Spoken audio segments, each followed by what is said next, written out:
Okay, good afternoon.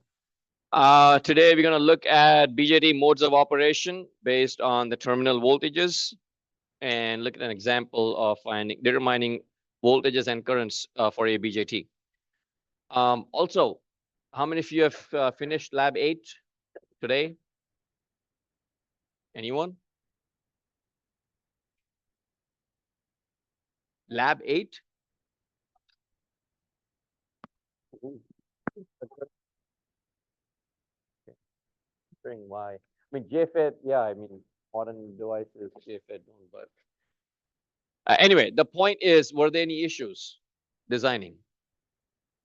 Okay.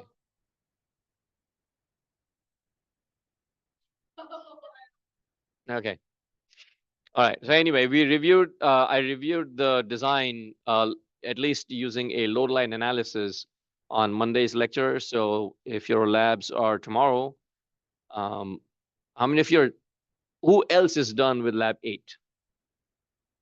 Okay, not many, right? Okay. I know I have 48 of you tomorrow. So have any issues with the design using the load line analysis? Huh? Lab 8.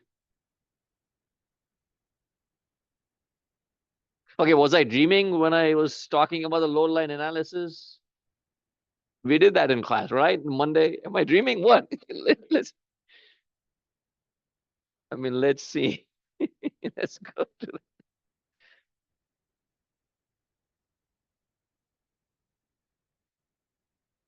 All right. Let's go to the class notebook. 306, chapter 4, and page 34. Yeah, we did it. I talked about this. Yeah, I wasn't dreaming. So I did go over this. It's there in the notebook. It's there in the lecture videos. You can look at this quarter's lecture videos. You can also look up the previous quarter's lecture videos if you're so inclined. But this is a quick and easy way to design a circuit using load line analysis. Yes.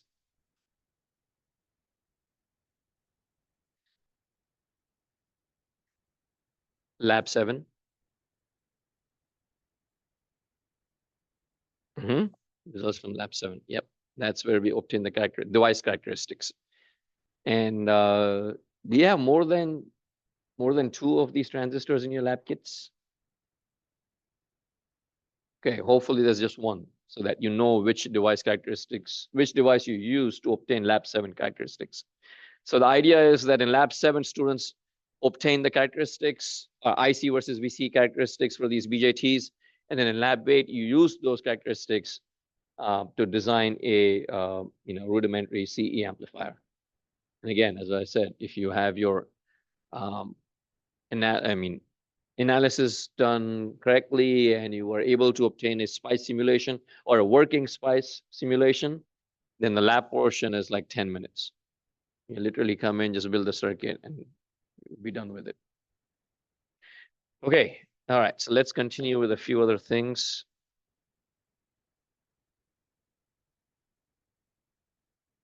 All right. We did this. We'll come back to that later. We're going to straightforward determining operating mode. Okay. Operating mode. So if you have a DC bias, you're pretty much biasing the transistor to work somewhere in the middle or center of the active region, right? So the operating mode can be easily determined. One of the ways to do so is by simply looking at the terminal voltages. We know that if the emitter base junction and the collector base junction are forward bias and reverse bias, that is the active mode of operation, right? So this is the active mode of operation. You've already looked at that. Remember that 2x2 table? We talked about forward active, reverse active, cutoff, and saturation, right? Let's see.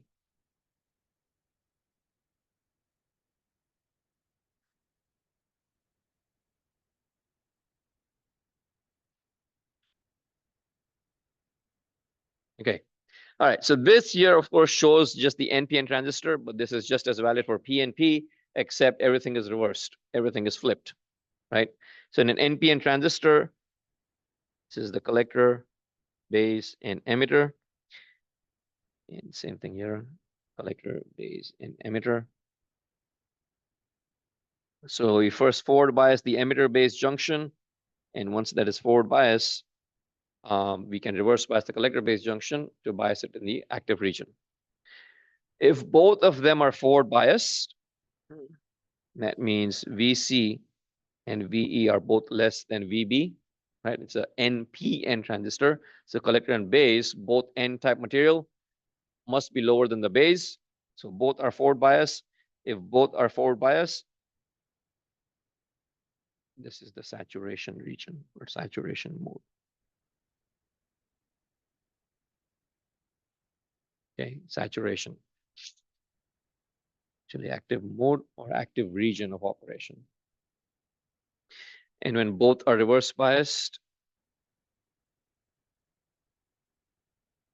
that leads us into cutoff. If the emitter base junction is reverse biased, there's nothing that's going to happen.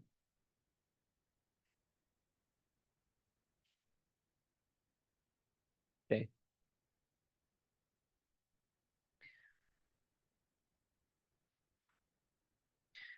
Based on these, we can actually look at a few solved examples. This is rather straightforward. The voltages are already given to us. All we need to do is apply the voltages, determine the terminal voltages, and look at the relationship between the three, and then find out what the mode is. Okay. So resistor values don't matter, so don't worry about that. We're simply looking at these three voltages at the bottom. Okay. Base voltage is 2 volts. Collector voltage is 4 volts. And emitter voltage is 1.3, which is like a giveaway. Okay.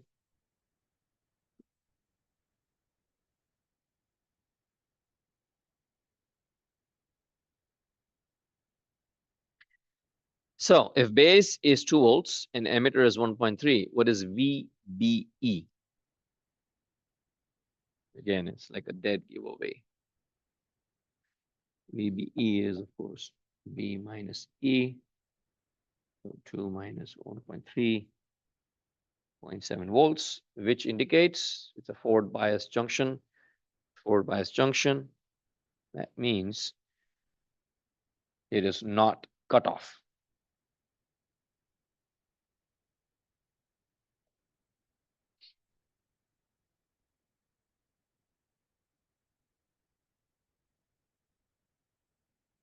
Okay, it is not cut off.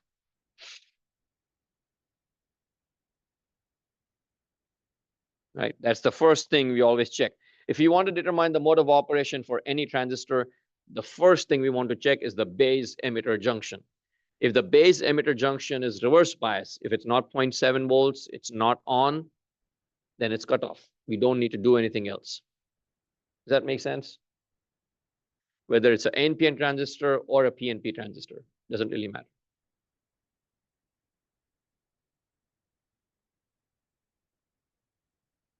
All right, questions?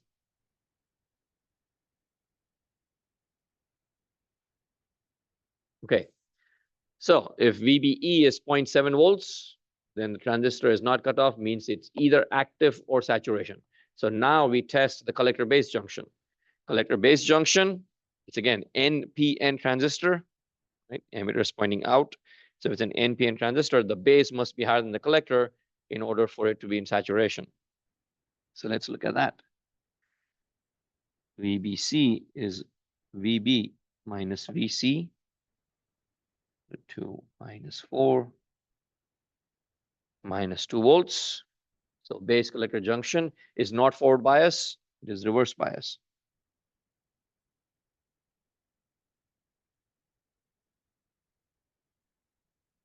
Is reverse bias.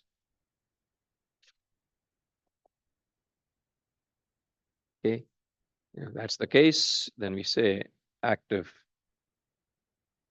or hence active.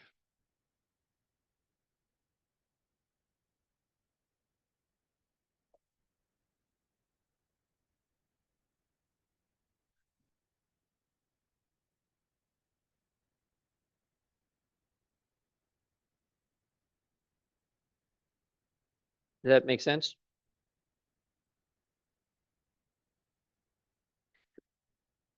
There is one other test we can perform, and that is to measure VCE. VCE, the collector to emitter voltage, saturation region is closer to the origin, right? So if you remember the characteristics, climbs up and then saturates, right? Saturation region is to the left. So the voltage is very, very small, 0.2 volts or less. So if VCE, is 0.2 volts or less, then it's in saturation. If it's greater than 0.2 volts, then it is not in saturation.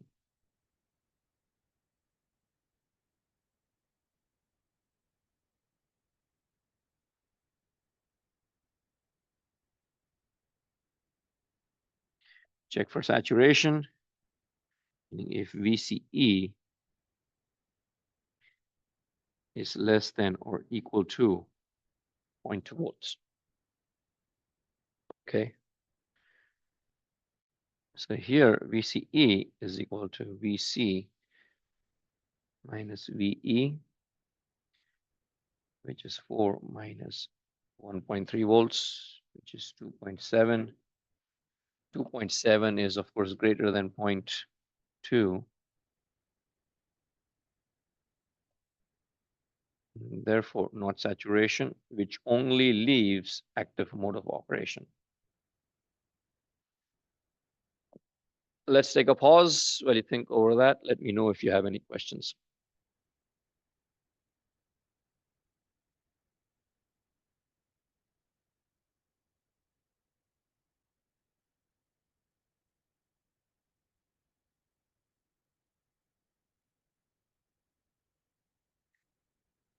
Any questions?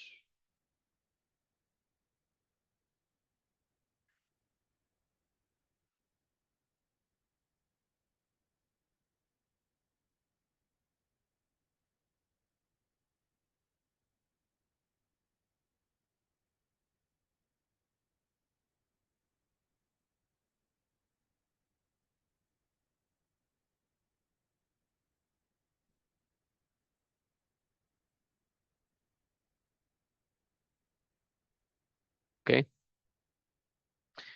All right. Let's see.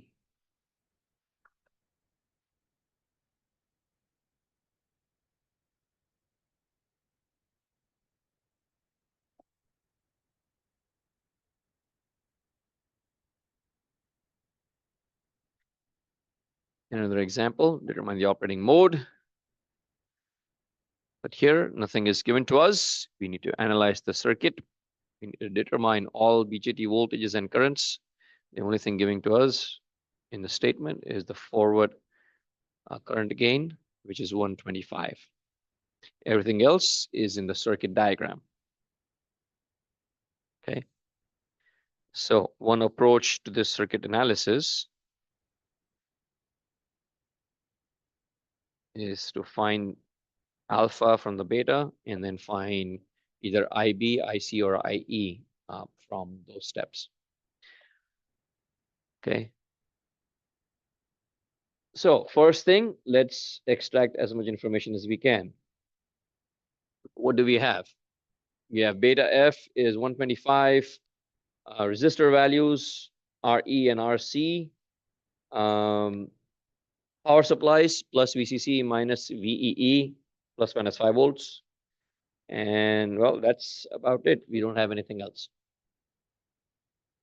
So what is our starting point? What would be your starting point?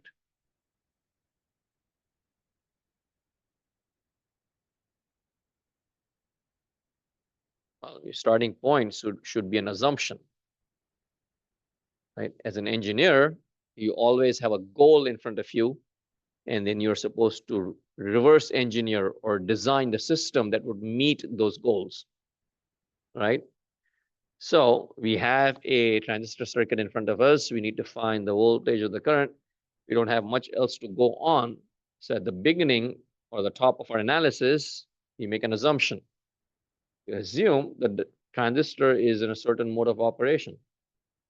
More often than not, we'll always choose active. If we choose active mode of operation, or saturation for that matter, then we can assign voltage values to VBE. Again, think with me. If we choose active or saturation mode as our assumption, then we can assign VBE as 0.7 volts. Okay. So let's begin there. We need to find all voltage and currents, which means we need to find VB, VC, VE, IC, IE, and IB.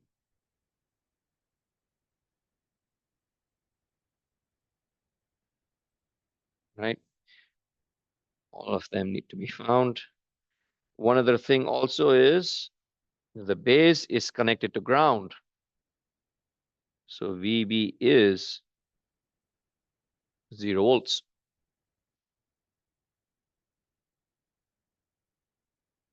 Assume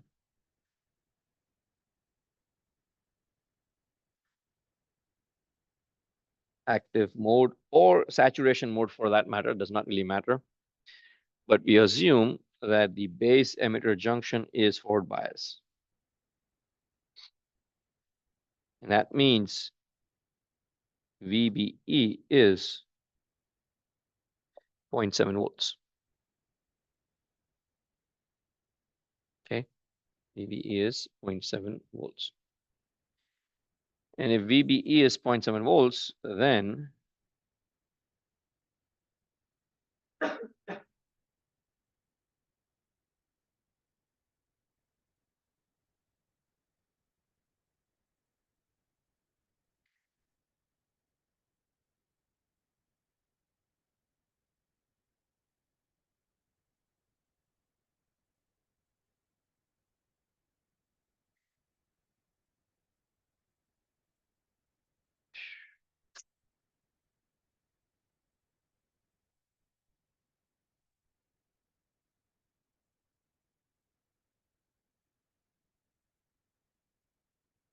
VE is minus 0.7.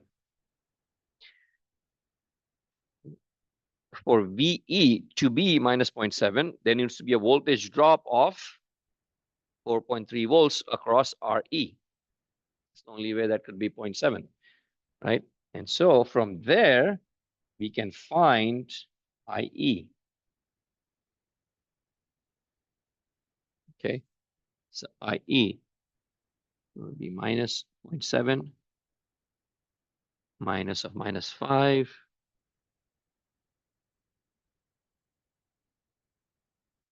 divided by 4300. That gives us 1 milliamp, 0.001 amps. So we now found VB, we found VE, and we found IE. 3 down, 3 to go.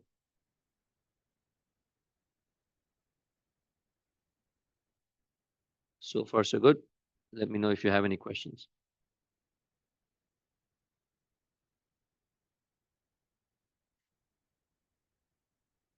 Okay.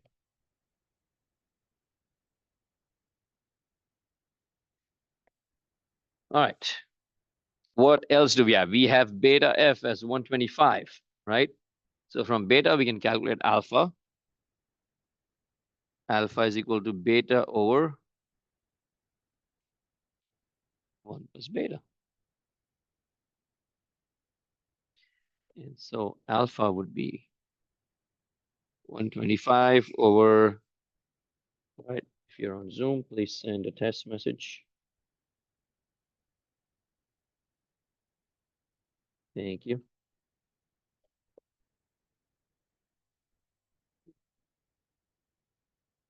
Okay, 125 over 1 plus 125.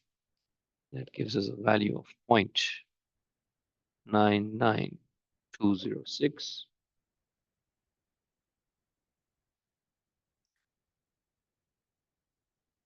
Logical step.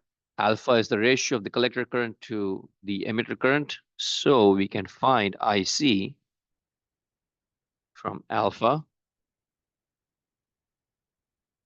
It's alpha times IE, which is 0.99206 milliamps. I'm going to omit the 0.6. Okay. And if we have IC values, well, IC is the current flowing through RC. RC is connected to plus 5 volts. So if we write the equation for IC, we'd only have one unknown in there, right? IC is equal to plus 5 minus VC over RC. Okay. And therefore, I can write IC times RC, 0.992 milliamps times RC, which is 2000, 2K, and minus 5 is equal to minus VC. And therefore, VC, once we solve this, is equal to 3 volts. That was the final piece of the puzzle. So now we can find VBC.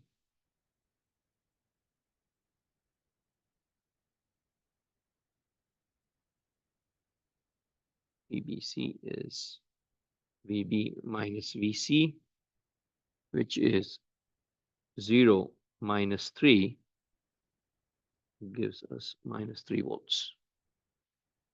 And therefore, we have verified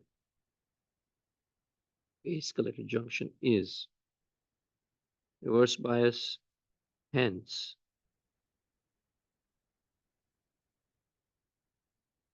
active mode of operation. Active mode of operation. All right, questions?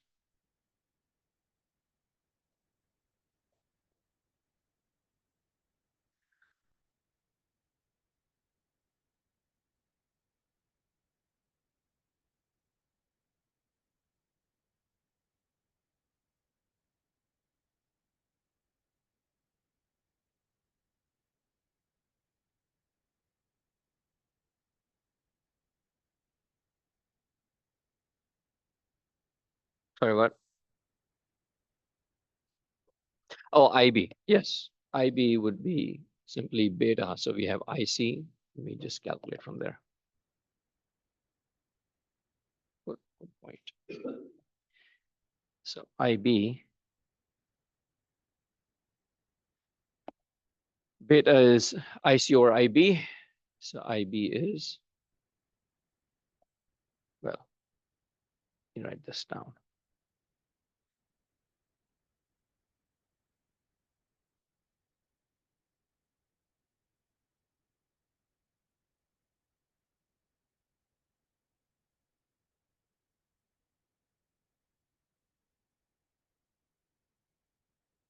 Point 0.992, 10 is to minus 3, and beta is 125. How much is this? Someone calculate, please.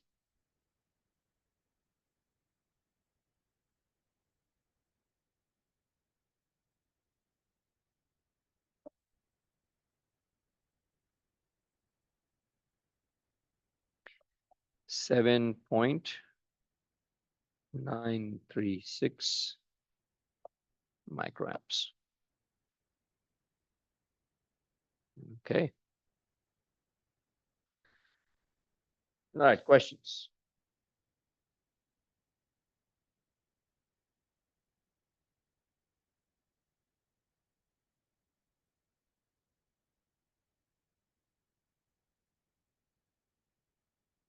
Do the steps make sense? In general, all the steps will not always be the same for all circuits. This is just one example, obviously. Right? As student practice, you can try the same problem with different values of resistors. For instance, RC can be 10K or 15K, and see what you obtain. Also, in other circuits, the base may be applied a bias instead of being 0. Right?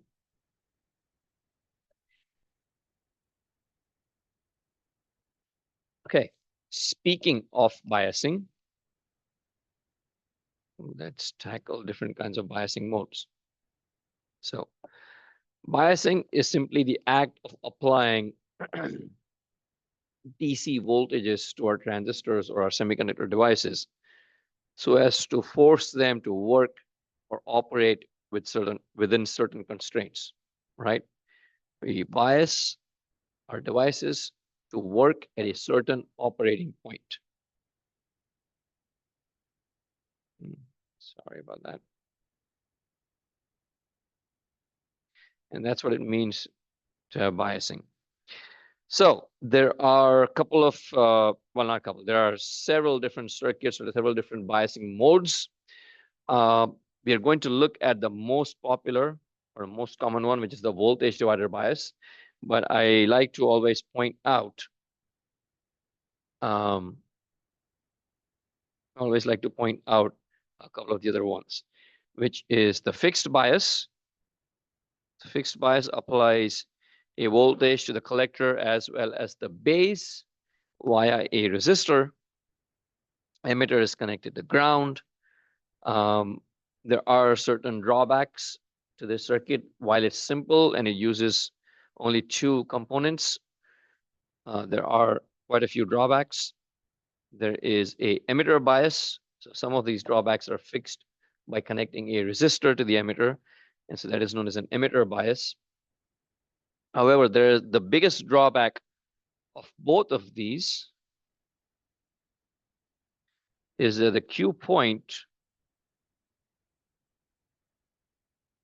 is dependent on beta of the transistor.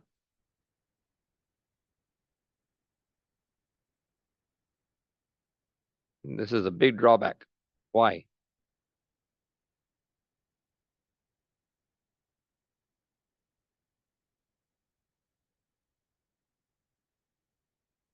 Anyone remember from chapter 2?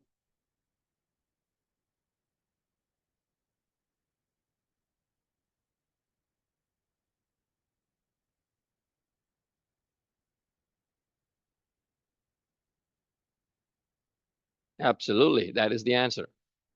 If you design a biasing circuit to work with the beta of a specific transistor, well, if you look at the spec sheets for the 2222, there's a wide variation in the range of betas. No 2 devices will ever have the exact same values, right? So there's a wide range of specification. And so you could have 2 transistors manufactured at the exact same time on the exact same microchip. We'll have 2 widely varying betas. Simple reason being we cannot control doping profiles down to the single atom, right? Doping profiles are 10 raised to 15, 10 raised to 16, 10 raised to 17 atoms. And so that's a huge, ungodly large number of atoms. We cannot control it down to the single atom.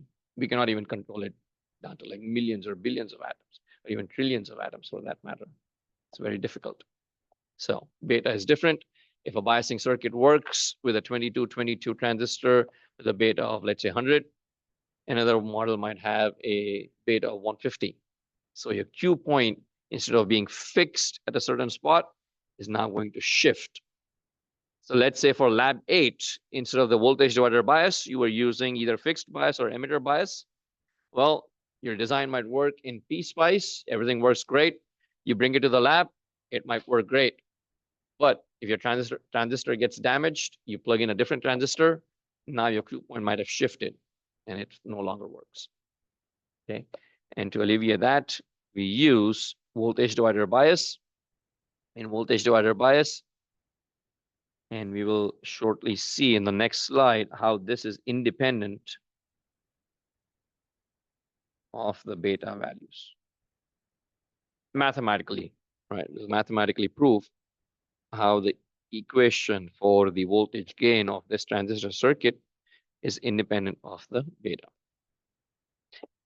One thing to point out, V in is on the left of all of these circuits, and V out is here. Okay.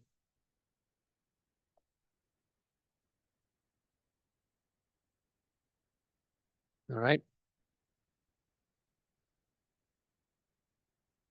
So if we wish to analyze the circuit, what do we do? Well, we first need to convert this circuit into this.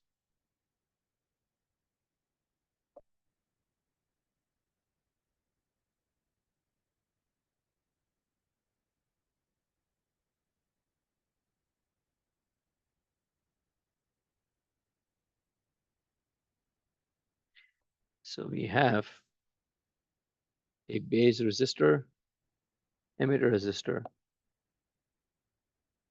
and a collector resistor.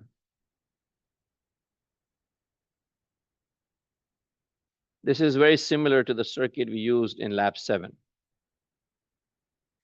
which was the fixed bias circuit, right? If you remember lab 7, the common emitter configuration, you had a base resistor and you had a collector resistor, which was the fixed bias circuit.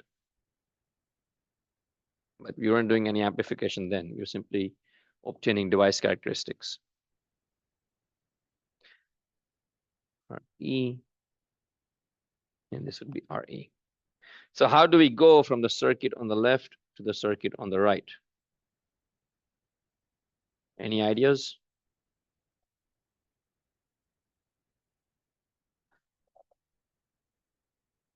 This would be AC input.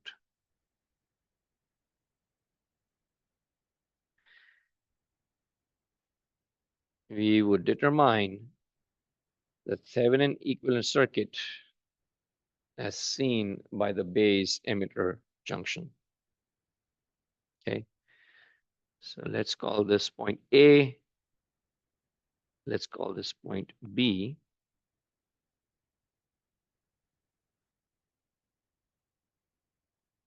So A would be here, B would be here. We need to convert R1 and R2, the base resistors, into one single base resistor RB.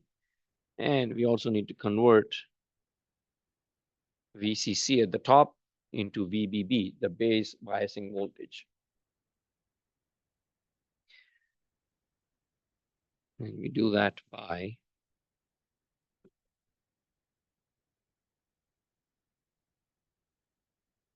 so plus VCC, R1, R2. This is A, this is B. The circuit actually looks like this.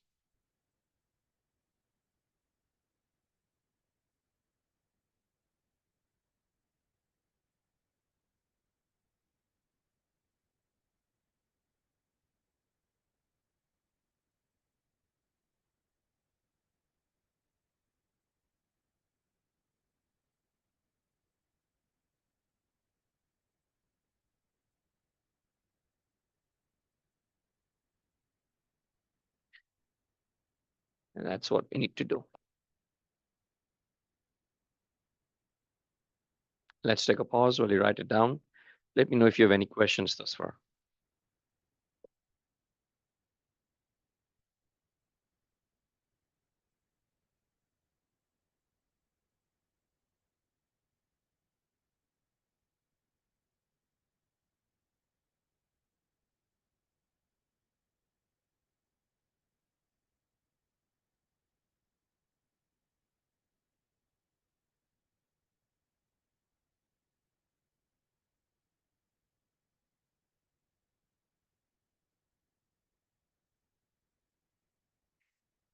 So far, so good.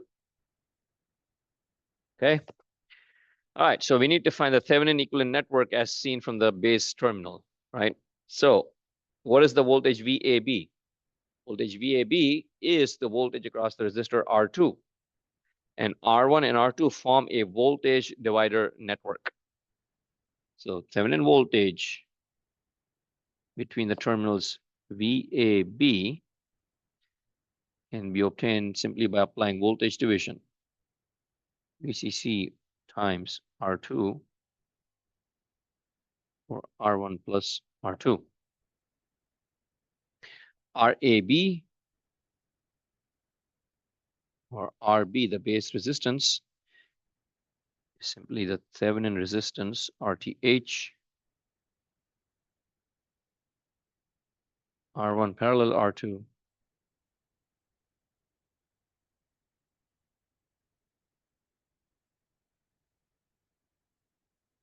R1 plus R2.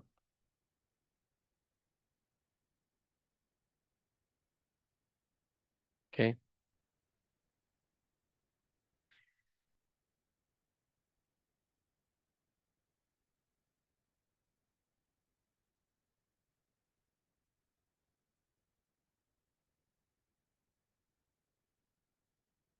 Okay.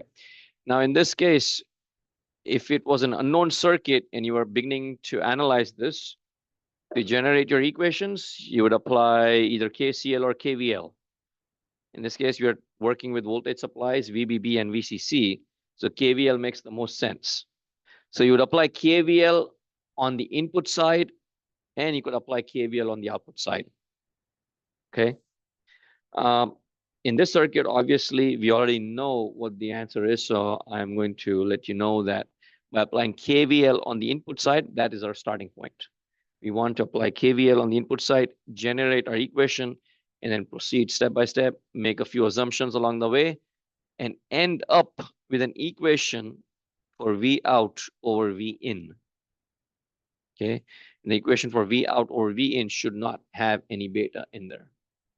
That's the goal. We want it to be independent of the beta of the transistor. So let's make an assumption. And then let's see.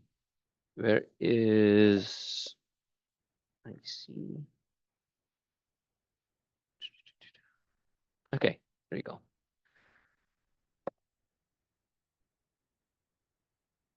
So we apply KVL to the input side.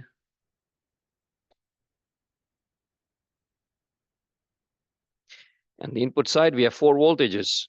We have VBB, we have RB, we have VBE, and we have VRE. Okay, four voltages. And so I'm apply KVL from the bottom loop or bottom left corner of that loop. So minus VBB plus the voltage drop across RB plus VBE plus VRE should be equal to 0. VBB on the other side, take VRB on one side. The reason we take VRB on one side is because that quantity, the voltage across the base resistor, has the base current IB. Our goal is to end up with IC, right? Our output is IC, collector current, right? IC versus VCE. So IC is our output, or if you want, we can also take VCE as our output, but primarily is IC. So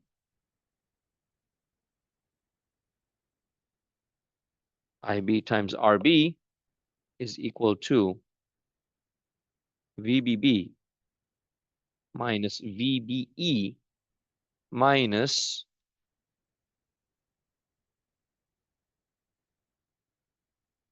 IERE. You can see where this is going. IE can be expressed in terms of IC and IB. IC can be expressed in terms of IB. So IE can be expressed solely in terms of IB. So if I substitute it together, you can write IB RB is VBB minus VBE. And here's where I substitute IE. IE is substituted as beta plus 1 IB times RE. Okay, take IB terms on one side. So I have IB here. Then I have RB. And I have beta plus 1 times RE is equal to VBB minus VBE. Simply rearranging the terms to obtain everything in terms of IB. And now I can write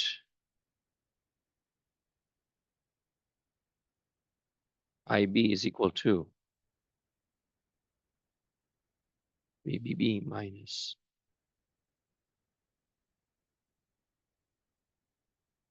VBE or RB plus beta plus 1 times RE. Okay. Let's take a short pause here while you write it down. And let me know if you have any questions thus far.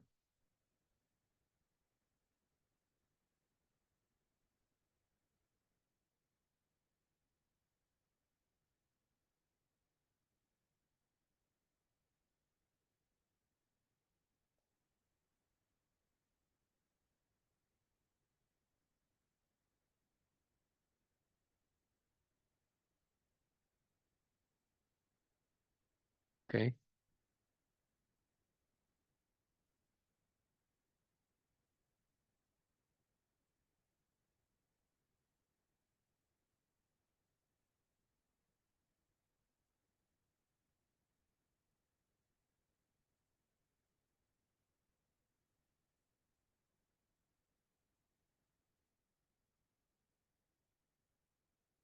Okay. All right. So now let's substitute IC in terms of beta. Then it's VBB minus VBE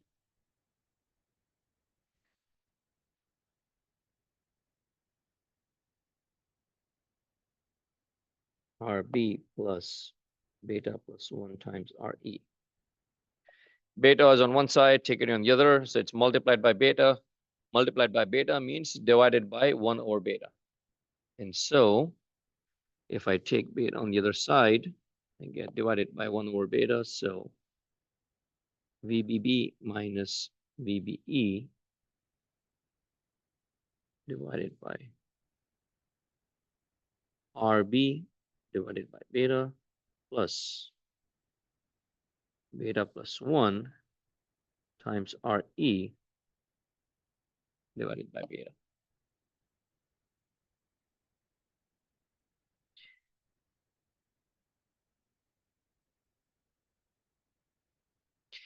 And now here's the thing.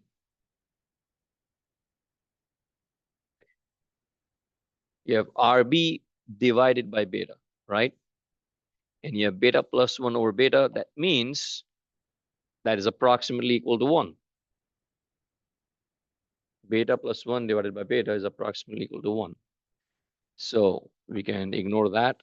And we can say if RB divided by beta is far less than RE, we can ignore that also. So if we look at the denominator, we can say RB over beta plus RE. This is beta plus 1 over beta is approximately equal to 1. And also, if RB divided by beta is smaller than RE.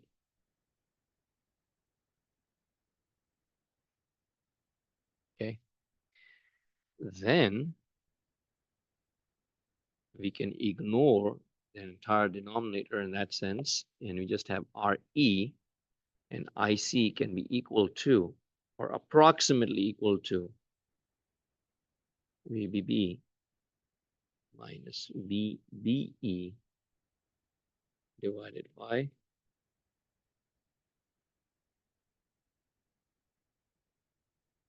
RE. Okay.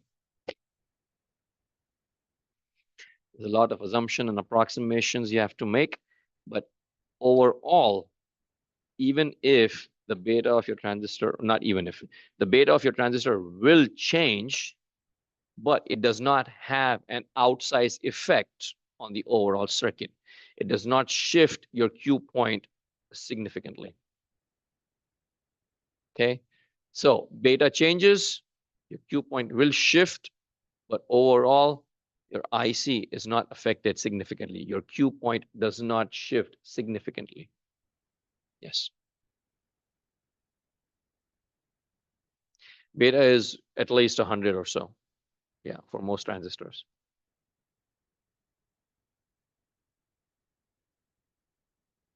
Okay. All right, questions. You have about 3 minutes left, which after this slide leads us into the load line analysis and design of the amplifier. Okay. If you have not yet done the design and you are going to work on the design after this, so here's one tip or one suggestion. You want to choose R2. You want to choose R2 such that IR2, the current that is flowing through R2, would be at least 10 times IB. Okay, at least 10 times. I'll explain. Okay. If you look at the circuit right here, what do we see? We have current coming from the top, right? VCC is going to send some current through here. So current going through R1, that current is going to split in two. Some of it's going into the base and some of it's going through R2. We want the base current to be small. Okay, we want that base current to be small, not large. And so R2 must be larger. Sorry, not larger. R2 must be kind of smaller. We want most of that current going through R2. Okay, so R2, choose R2 in such a way that your IR2 current is at least 10 times the base current. Okay, and that comes from choosing the values of the Q point here. All right, so these two slides combined, actually not even the previous slide, just this slide should suffice for your amplifier design. Okay. All right. For your design, you have 4.7K. I think anything above 2.2K, anything less than 2.2K should work.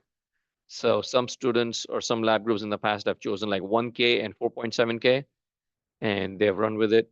They've also chosen like 470 ohms and 4.7 kilo ohms. And their design still works. So only choosing these two, R1 and R2. That is usually the problem. Okay. So just spend a little bit of time performing some calculations and doing some simulations, and your in-class lab work will be at a minimum, right? So it's 4 o'clock. We're going to end class here today, and we'll pick up here on Friday with the last few remaining slides on BJT parameters, and then we'll look into amplifiers. All right.